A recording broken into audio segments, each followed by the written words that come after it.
మొయినాబాద్లో యువ న్యాయవాది స్వప్న అత్యంత దారుణంగా హత్యకు గురైన ఘటనపైన జాగృతి అధ్యక్షురాలు కల్వకుంట్ల కవిత తీవ్ర దిగ్భ్రాంతి వ్యక్తం చేశారు. లాయర్గా ప్రాక్టీస్ చేస్తూ వివాహం చేసుకోవాల్సిన వయసులో ఉన్న ఒక ఆడబిడ్డను సొంత కుటుంబ సభ్యులే ఇలా కడతేర్చడం ఎవరూ జీర్ణించుకోలేని విషయమని ఆమె ఆవేదన వ్యక్తం చేశారు. ఈ హత్య రాష్ట్ర వ్యాప్తంగా అందరినీ కలిచివేసిందని, నిందితులకు చట్టం పట్ల భయం లేకపోవడం వల్లే ఇలాంటి ఘోరాలు జరుగుతున్నాయని ఆమె మండిపడ్డారు.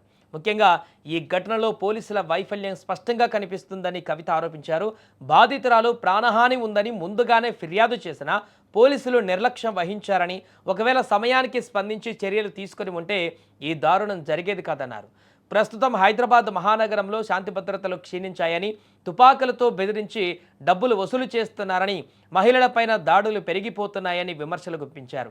ఏదైనా ఫిర్యాదు వస్తే పోలీసులు సీరియస్గా యాక్షన్ తీసుకునేలా ప్రభుత్వం కఠిన ఆదేశాలు ఇవ్వాలని ఆమె డిమాండ్ చేశారు.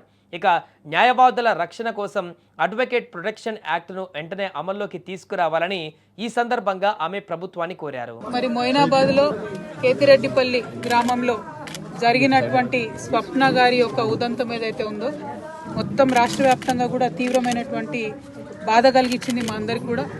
మరి ప్రత్యేకించి ఒక ఆడబిడ్డ చదువుకొని లాయర్ అయ్యి ఇవాళ లాయర్ ప్రాక్టీస్ చేసి రేపో మాపో పెళ్లి చేసుకునే వయసులో ఉన్నటువంటి ఆడపిల్లను మరి పర్సనల్ తగాదాలతోని సొంత కుటుంబ సభ్యులే మరి ఈ విధంగా చేయడం అన్నది నిజంగా ఎవరం కూడా జీర్ణించుకోలేకపోతా ఉన్నాం.